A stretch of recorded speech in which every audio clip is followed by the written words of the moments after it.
Itinapal sa mata ng bulag na ito at sabi niya, maghugas ka doon sa pool of Siloam, na pininiwalaan ng marami noon na merong mga nakapagpapagaling, nakapangyarihan ng tubig. Pumunta nga itong lalaking ito, sumunod sa utos ni Jesus, naiintindihan man niya o hindi. Naghugas siya sa paliguan na yon at nakakita siya. Sa isang araw lang ito, all in a day. The man steps into light by responding to Jesus. Napakarami na siguro itong hinanap na lunas, pinuntahan, hininga ng payo, ng tulong, ng reseta. Pero ngayon, sa ginawa ni Jesus, siya ay nakakita. Let's always do something practical to help. Siguro hindi natin magagawa yung ginawa ni Jesus na naglagay ng laway at putik at pinagaling yung bulag. Pero kung meron tayong kakilala na malabo ang mata at walang pambili ng salamin, yung ba namang ibili natin siya o mag-ambag tayo maibili siya, it's that the same spirit. We do something practical para makakita siya o makakita siya ng mas malinaw. Sumunod sa turo ni Jesus. Kahit small steps lang sa simula. Lalong-lalo sa mental and spiritual sight. Bulag ang sandaigdigan. Kinakatawan ng taong ito. Kaya sabi ni Jesus, wala siyang kasalanan. Walang kasalanan ng mga magulang niya. Ito ay naganap para ipakita ngayon ang kapangyarihan ng Diyos para sa buong sangkatauhan. Ibig sabihin, ang magaganap sa lalaking iyon ay magaganap sa buong sangkatauhan. In fact, ang kalagayan niya ay kalagayan din ng lahat. Kaya tingnan din natin, meron din tayong mga sariling kabulagan.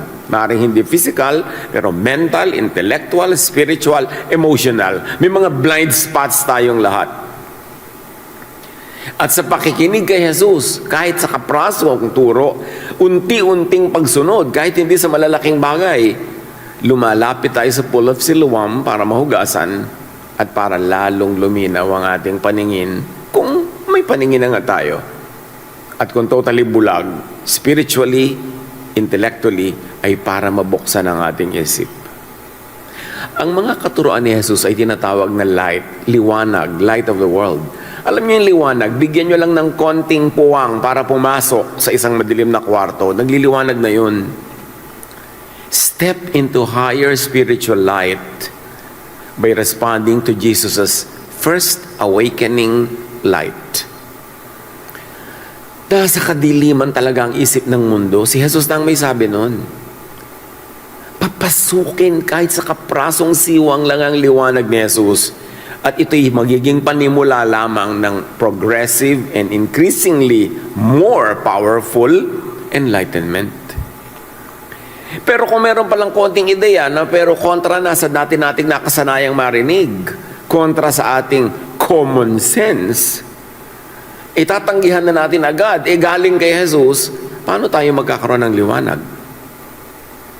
Keep an open mind. Especially to ideas coming from Jesus, even if they are kontra sa dati mo nang nakasanayang paniwalaan. Bigyan ng space ang seed of truth ni Jesus. Get out of the mental box na kinakakulungan ng ating isip para niya tayo mapalaya. So you see, the blindness here is not only physical, it's symbolic of a more terrible blindness. Mental, spiritual blindness. Sa pagpapatuloy, John 9:13-16. They brought to the Pharisees the man who had been blind. Now the day on which Jesus had made the mud and opened the man's eyes was a Sabbath. Therefore the Pharisees also asked him how he had received his sight. Paano ka nakakita? Di ba Sabat ngayon? He put mud on my eyes, the man replied, and I washed and now I see. Some of the Pharisees said, this man, Jesus, is not from God, for he does not keep the Sabbath. Dinedma nila na yung bulag, alam naman nila yun maliit na community lang naman yan, nagkakasalusalubong sila dyan araw-araw. Bulag, from birth, nakakakita ngayon, but that's not the news. Ang news di ba Sabat ngayon? Bakit gumawa siya ng putik? Nagtrabaho siya, he broke the law. Hindi siya from God. They demonized the act of Jesus. At syempre, nadamay din yung man, dahil siya din lumublob doon sa tubig, nagtrabaho din siya. Ikaw, pareho kayo. Lawbreakers kayo. Hindi pwedeng from God yan. Never mind na effective. You see the blindness? And now, nalalaman natin kung sinong tunay na bulag. Tapos nalaman na natin kung sinong nakakita at sino ang mananatiling bulag. Depende sa attitude nila kay Jesus. Sabi nila, tayo ang from God. Tayo ang sumusunod sa kaugalian. Yang Jesus na yan cannot be from God. At ikaw din, hindi ka from God. Sinful ka from birth. But others asked, how can a sinner perform such signs? So they were divided. They were divided by clarity of vision. Merong bulag yung mga Pharisees at merong mulat ang mata yung mga nagsasabing, paano naman pwedeng mangyari hindi yan from God? Nakakita nga yung tao. Very powerful miracle yan. May mga nag-iisip. Hindi lahat nabudol ng mga Pharisees. Hindi lahat natakpan nila ang mata at tenga. May nag-iisip. At pumalaga mga ito. Sasabihin nila, paano magiging hindi yan from God? This is such a powerful miracle. Pwede bang gumawa niyan ang hindi taong kinakasihan ng kapangyarihan ng kataas-taasan? What do we see here? Pharisees protects religious rules, even against human restoration. So, because they want to protect, it covers the eyes. Mas nais nilang panatilihin yung status quo. Walang iibahin, walang babaguhin sa rules, sa kaugalian, sa tradisyon. Basta, hindi from God ang nangyaring yan. Hindi niya na malilingid na wala naman talaga silang malasakit sa mga tao. Hindi man lang nila ikinatuwa na yung bulag nakakita. Ang nakita nila, yung Sabat ngayon, hindi dapat nangyayari ang mga ganyang bagay. You see how religion can blind?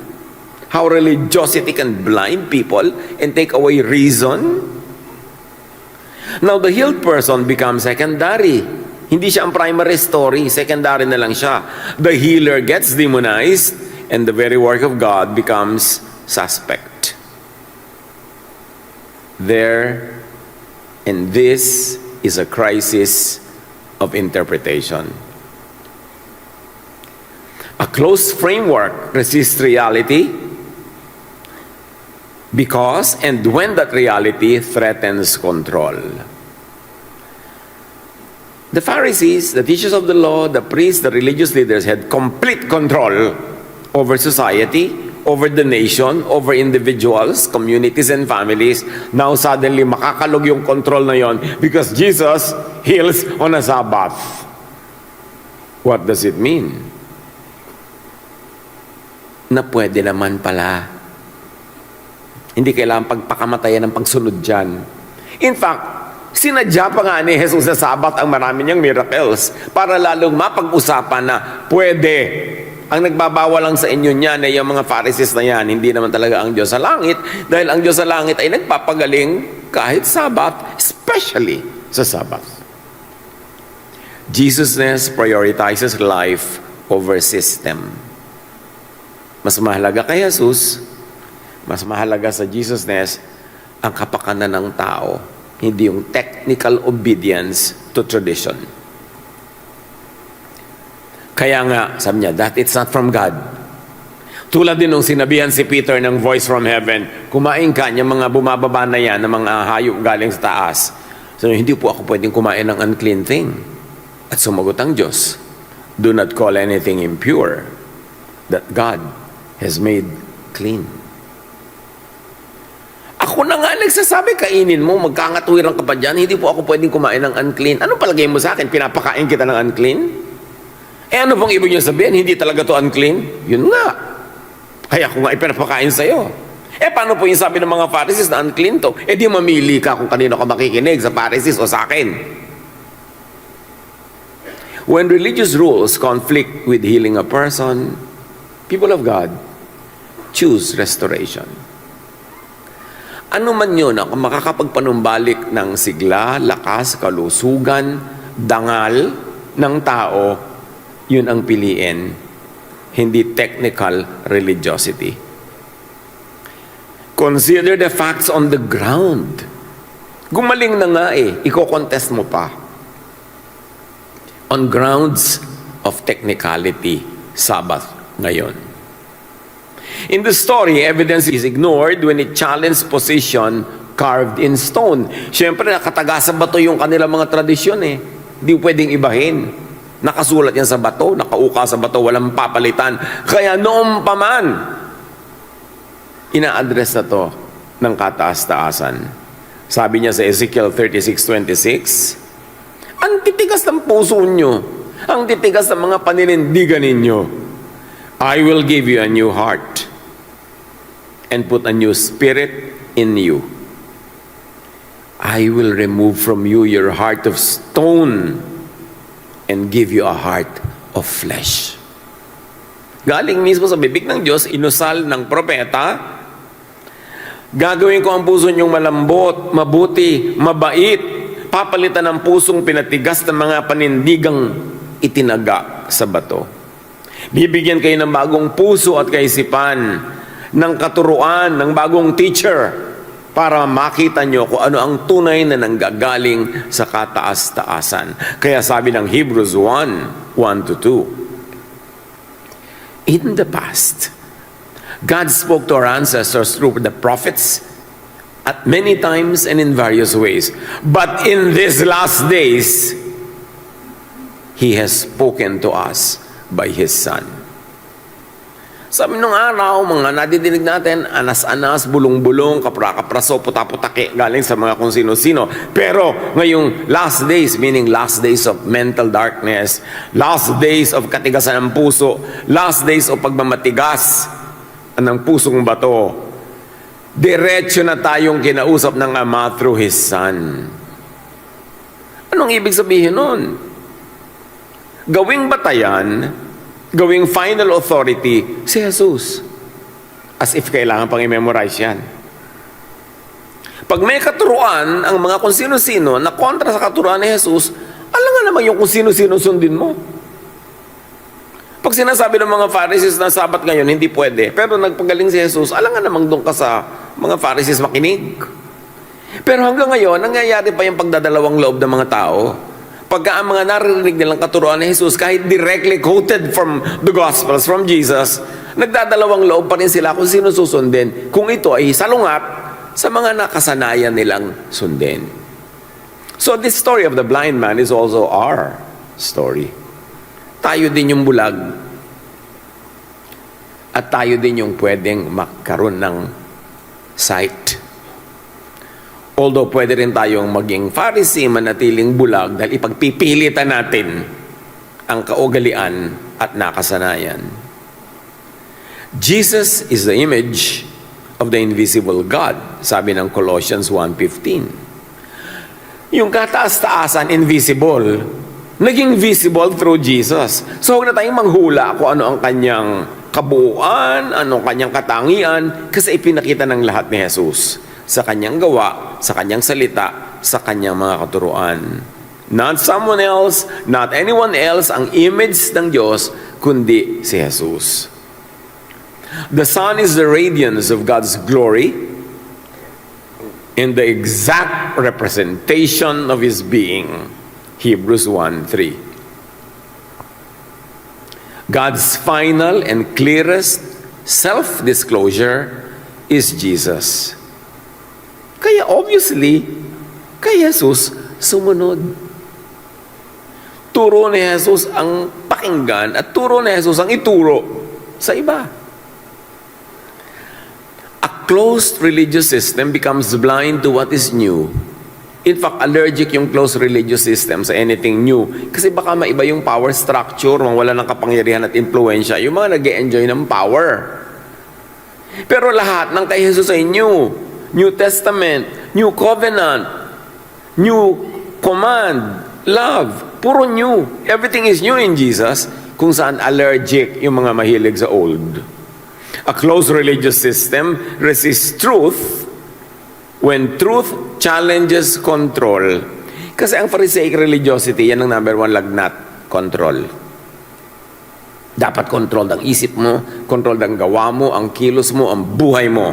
Pero hindi ganun si Jesus. And this results even in a very obvious proof of power.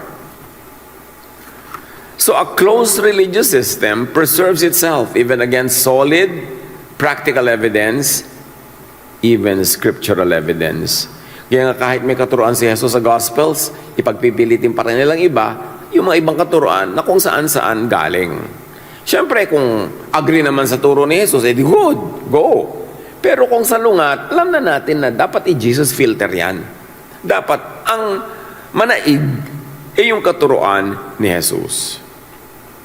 Pharisees rejects Jesusness, to say the obvious. Kasi naiiba yung power structure. People are empowered, people are set free, at nawawalan ng absolute grip ang mga religious leaders over the people. Kahit may mabuting nangyari, hindi ito matanggap ng Pharisees dahil hindi galing sa nakasanayan at lalo namang hindi galing kasi sa kanila. Pag hindi galing sa kanila yung magandang nangyari, i-reject nila yon, i-demonize pa. Kaya ang major project ng Pharisees, magsara, magkulong ng isip ng mga tao. Bantayan ninyo kung may nagsasara at nagkukulong ng inyong isip. Yung huwag kang makikinig sa iba, huwag kang magbabasa ng gawa ng iba, sa akin ka lang makikinig, huwag kang dadalo sa iba, huwag kang makikipagmabutihan sa iba. Bakit anong gusto? Solohin ang isip mo, natural. Pharisees struggles to recognize good when it comes in an unexpected form. Especially when it erodes and challenges their so-called authority. But, sabi sa Acts 2:17, eto na naman, in the last days, tulad ng sinabi sa Ezekiel, God says, I will pour out my spirit on all people. Kanino daw ipo-pour out ang spirit, church? All. Hindi na yung solo ng mga religious leaders lamang. Your sons and daughters will prophesy. Your young men will see visions. Your old men will dream dreams. Prophecy ni Joel na kinote ni Peter sa Acts chapter 2 nung day of Pentecost. Dahil marami nagtatanong, ano yan? Mga lasing ba kayo? Bakit kayo ganyan? Umagang-umaga. Sabi ni Pedro, umagang-umaga nga, lasing. Siyempre, wala pang alak available. Ito ang sinasabi ni Joel. Matagal na in the last days of the planet? No, in the last days of ignorance. In the last days of the heart of stone, God will reveal His truth to all people. At mula noon hanggang ngayon, yung mga Pharisees, pinipigil yung kalat ng revelation na yon dahil ayaw nilang marating yun ang lahat ng tao. Dahil gusto pa nilang solohin ang loyalty, allegiance, at bulsa ng mga tao. Magmatiyag. Magbantay. Reality is far richer than our frameworks. In Jesus, truth cannot be reduced to our usual categories. Hindi pwede, hindi dapat na ikahon si Jesus. Hindi pwede at hindi dapat paluhurin si Jesus sa kahon ng Pharisees. Hindi dapat piliting pagkasyahin si Jesus sa maliliit na kahon ng Pharisees. Baligtad. When something good happens outside your box, outside your expectation or understanding, pause, reflect before rejecting it. Pag parang hindi ko yata ito naintindihan, nakaka-nosebleed. Bleed pa more. Pero intindihin mo. Parang mahirap understand ito, nakakapagod. Magpagod ka, magsikap ka. Kasi para yan sa kalayaan ng iyong utak. Don't be comfortable in so-called comfort zones. No one grows inside their comfort zone. Kailangan lumabas. Kailangan magbanat ng buto, magbanat ng utak, paganahin ang mga neurons ng iyong brain para makalaya sa mga kamangmangan at kadiliman at kakitiran. Dahil kay Jesus, may kalayaan at may pagpapalaya. John 9:24-25. Hindi pa sila nakontento, ha? Kasi hindi na-convince yung mga tao. Yung mga tao nagsasabi, kaya kung hindi yan galing sa Diyos, bakit gumaling tong bulag? Ayaw nila nung ganung conclusion na hindi sila yung nagwagi ng clearly. So, ipinatawag uli si bulag na nakakakita na. Kailangan ulitin ang accusation. Kailangan ulitin kasi walang nakukonvince. A second time, they summoned the man who had been blind. Give glory to God by telling the truth. Ginamit pa ang God, ha? Give glory to God by telling the truth. Alam niyo yung word na God, truth? Ang daling gamitin as weapons. Ano ba yung truth? Kaya nga sabi ni Pilate, what is truth? Yung nagsasabi, ako ang truth, si Jesus yun. Pero yung nagsasabi, outside of Jesus, sabi, kailangan mo suriin yan. Sabi nila, luwalhatiin mo ang Diyos, magsabi ka ng totoo. They said, we know this man, Jesus, is a sinner. Talaga, alam nila yun. Paulit-ulit na paggiit ng point nila. Kasi kailangan pasamain si Jesus para sila bumuti. Kailangan ibaba si Jesus para mataas yung Pharisees. Kailangan baliwalain yung ginawa ni Jesus para bumalik sa Pharisees ang tiwala ng mga tao. Sabi niya, this man is a sinner. Sumagot yung lalaking dating bulag. He replied, whether this man is a sinner or not, I don't know. Sino ako para malaman yan? Sino kayo para malaman yan? One thing I do know, I was blind, but now I see. Yung malay ko kung makasalanan siya. Hindi ko alam yan. Pero may alam ako. Dati akong bulag. Ngayon nakakakita na ako. Yan ang alam ko.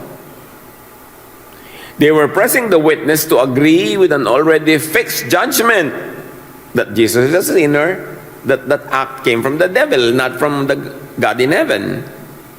Pinanindigan ng tao. Imagine nyo, isang dating bulag from birth, therefore, hindi yan yung matatawag mo nagkaroon ng oras para mag-aral, magpakadalubhasa, magpakatalino. Pero pinanindigan yung malinaw na katotohanan. In spite of the Pharisees, before the Pharisees, may buto itong taong ito. Nanindigan. Mali ko sa inyo. Ang alam ko, gumaling ako. The healed man stands against systemic control of interpretation. Ini-interpret kasi ng mga Pharisees yung scriptures na alam nila. Therefore, wrong dapat si Jesus. Dapat sila yung tama. Pero nanindigan yung nakakitang tao. Wala akong pake sa theology nyo. Ang may pake ako sa katotohanan na gumaling ako. What only matters now is that I can see. Do not consume reality to serve a predetermined conclusion, lalo sa mga religious issues. Marami niya mga lutong Macau, yung putol-putol na yung mga ingredients, determine na ang pagluluto. Huwag kayong padadala doon. Always process information, process knowledge, and with the light and guidance of the Holy Spirit, do not be afraid to discover new interpretations and applications. Kailangan makawala sa mga kahon na pinagkulungan sa ating isip. Dapat hindi predetermined ang verdict. Open-minded ka. And do not dismiss the evidence. Tulad yan, nakakita yung tao, i-dismiss mo yun. Anong klaseng kabulagan yan? John 9:34-35, to this they replied, you were steeped in sin at birth. How dare you lecture us? And they threw him out. So, ikaw na makasalanan, mula pinanganak, kaya ka nga bulag.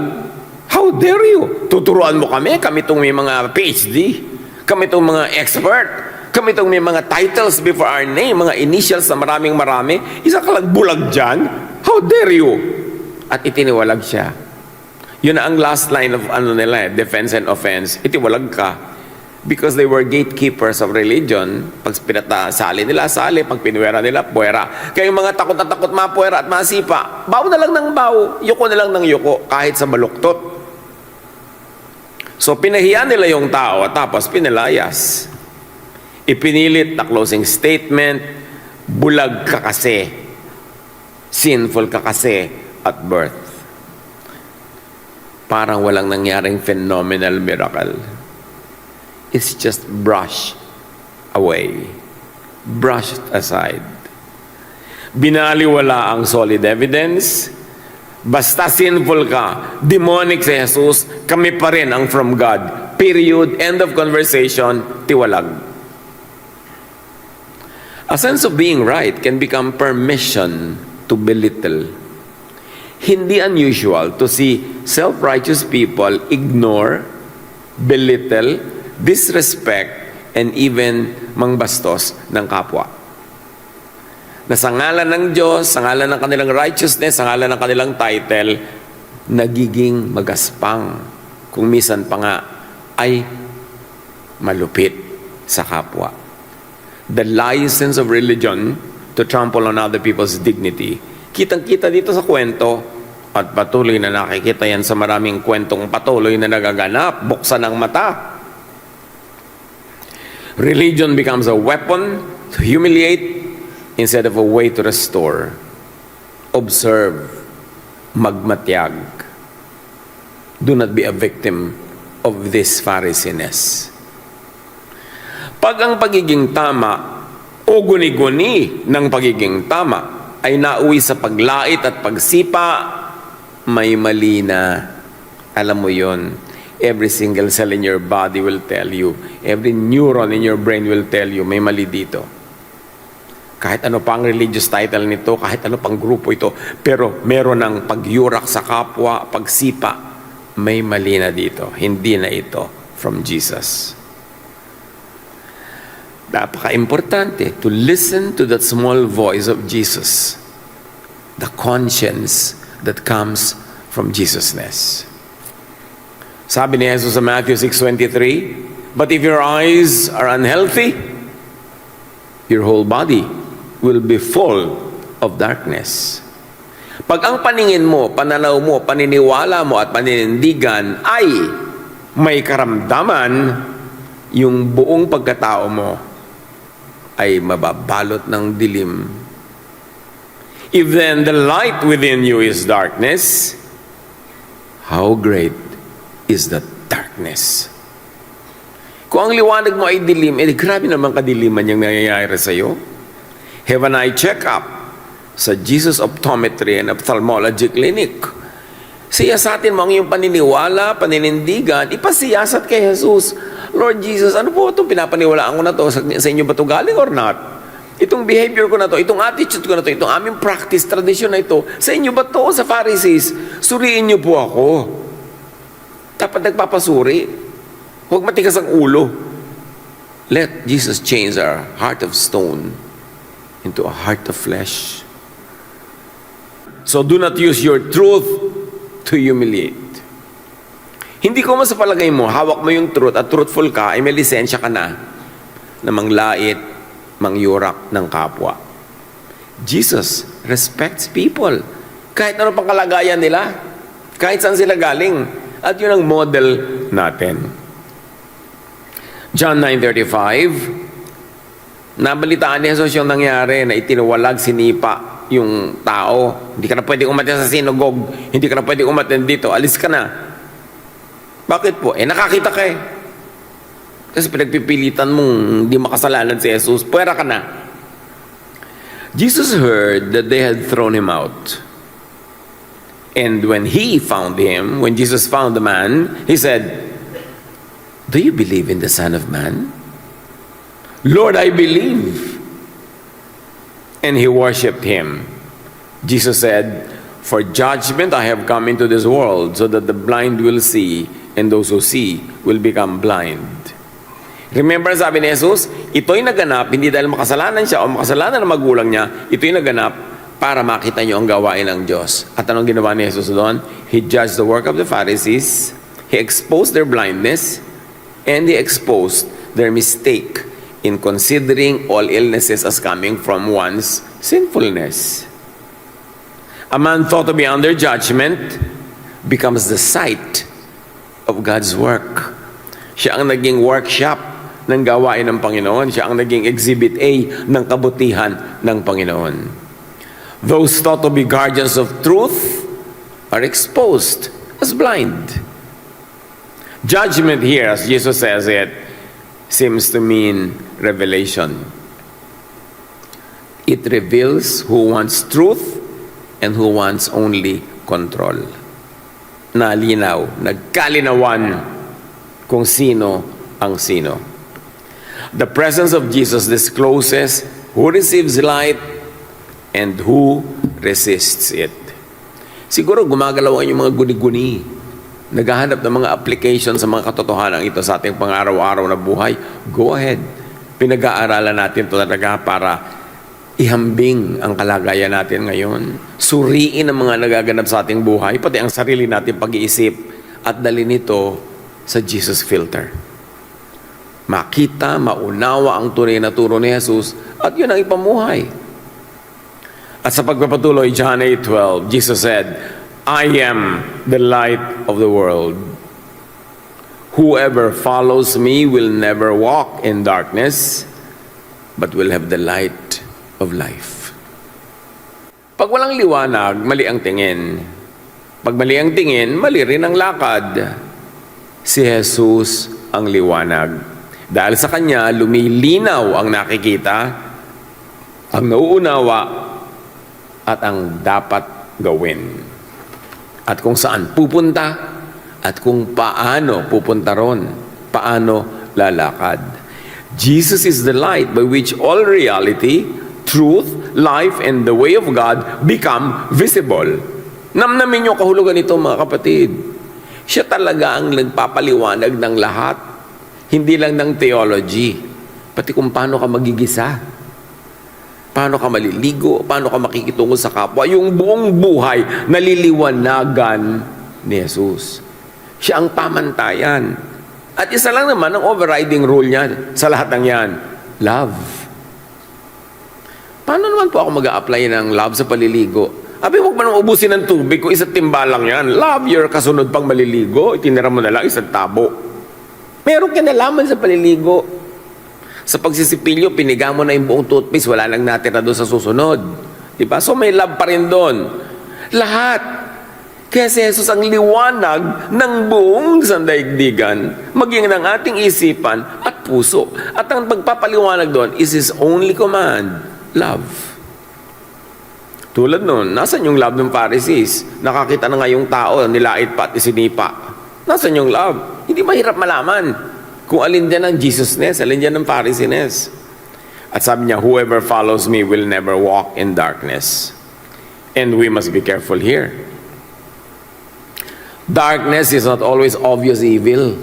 Pag sinabing darkness, hindi lang yung may sungay, may maitim na pakpak at may buntot at may hawak na tinidor.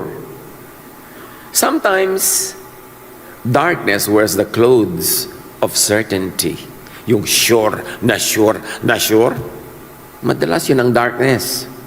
Kasi ang tunay na light, kahit papano, magbibigay ng space for a possibility na baka siya mali. Para hindi siya maging judgmental, self-righteous, dogmatic, magbibigay siya ng space. Pero yung sure, na sure, na sure, madalas yun ang nasa darkness. Sometimes darkness quotes rules. Hindi lahat ng quote ng verse, ng mga kautusan, yun ang nasa light. Sometimes darkness sounds very correct and very righteous. How will you know na hindi pala siya nasa light? If it cannot be merciful, if it cannot rejoice when the blind begin to see, if it protects the system more than people, then the room may be bright with religion, but still dark to Jesus, as far as Jesus is concerned. Because the test is kindness, goodness, love, mercy. That is the test. Hindi yung galing ng salita at hindi yung lutong ng mga verses. Mabuti ba? Mabait ba? Loving ba? Observe. Identify darkness. Get out of darkness. In case nakapasok ka o napapasok o sumabit yan. Whoever follows Jesus does not merely receive doctrine, they receive direction. Light changes how reality is seen. Pag natapunan ng liwanag ang isang kwarto, nakikita mo yung relationship ng mga muebles, sa mga gamit, makakalakad ka nang hindi natatapilok, hindi natutumba, kasi may light. Pag wala, you can stumble. So light really is very practical. Light doesn't merely allow sight. It gives perspective, orientation, and guidance. At lalong-lalo pag pinag-aralan mo ang light sa physics, mas maunawa mo pa. Light sa biology, mas lalo pa. At light sa quantum physics, ang lalim ng maabutan yung pangunawa. Light shapes perception. It orders how reality is interpreted. It is no accident that Jesus said, I am the light of the world. Dibdibin natin ang kahulugan nun. Jesus orders how religious laws are interpreted and applied. Jesus is the final court of appeal. Jesus is the Supreme Court in matters of religion. Dapat doon sa kanya dinadala ang lahat. Pag may liwanag, lumilinaw ang nakikita, kaya mas nagiging tama ang pag-unawa at kilos. In Jesus, reality is not guessed, it is revealed. Life is not only guided, it is disclosed, ordered, and sustained. Gawing reference si Jesus. Super memoryahin nyo, especially ang Gospels, very especially ang mga direct teachings and quotations from Jesus. Kung maiksi ang buhay mo, hindi mo kayang pag-aralan lahat, focus on the Gospels. Focus on the life of Jesus. Balikan natin ang nakaraan. Ang nakaraan ng light. Kasi ang unang sipot ng light, nasa Genesis 1. Konting pagbabalik tanaw. So Genesis 1, God speaks light into darkness. And when light appears, creation begins to move. From confusion to order, from emptiness to life, from darkness to a world that can be seen, named, arranged, and filled. Life is the first movement toward light. At nakita natin lahat yan sa Genesis. Basahin nyo, homework, reviewin. O gusto nyo, basahin natin ngayon, abutin tayo ng hapon. Nandun lahat. Light ang pinagmula ng lahat. At light ang nagbigay ng guidance sa lahat. And it's no accident that Jesus says, I am the light of the world. Sa simula pa lang, liwanag na ang sagot ng Diyos sa dilim at gulo. Kaya sa Psalm, light is guidance. Ilaw sa daan para hindi maligaw. Sa Isaiah, the prophet speaks of light for people walking in darkness. Light becomes rescue. God brings people out of darkness and confusion. Kaya naman hindi kakatuwa na sa John 1:1-5, kung Genesis ang simula ng old, John ang simula ng new, light pa rin ang topic. Parehong light sa simula. Kaya sabi ni sa John, in the beginning was the Word, and the Word was with God, and the Word was God, and this is light that brought life to all men, etc. In John 1:4-5, in Him, in Jesus, was life. And that life was the light of all mankind. The light shines in the darkness, and the darkness has not overcome it. Although may darkness, hindi na naigito ng ganap. Kaya nakita nyo, may mga taong sumasalungat pa rin doon sa Pharisees. Kung hindi ang galing sa Diyos, bakit nakakita? Merong patuloy na merong light ang kanilang isip. Hindi naman lahat nabulag. Kaya yung man who was healed, sabi niya, ewan ko sa inyo, basta ako, gumaling ako. Meron siyang light. And all throughout time, may mga nagdala ng light na yun. Di yan nawala. The light in Genesis is now revealed as person, as Jesus. In Jesus, life and light enter the world again. The light is not merely brightness, it is life itself. The light has come, but not everyone wants to be able to see. Tulad ng mga Pharisees, eto na nga ayaw pang paniwalaan. Pero may mga mulat, may mga laging nakakita, at meron namang konting pitik lang sa kanilang utak ay nakakakita na. Meron nun. Kaya sabi, but to all who did receive Him, meaning His light, who believed in His name, He gave the right to become children of God. John 1:12. Kung light sa Genesis 1, John 1, light uli ang topic. Kasi ibinalik. So this is creation being recreated. This is creation being reordered through the same agent, light. Except noon, hindi clear. Ngayon, kinlarify na ang light na yan ang anak ng Diyos. Siya si Jesus.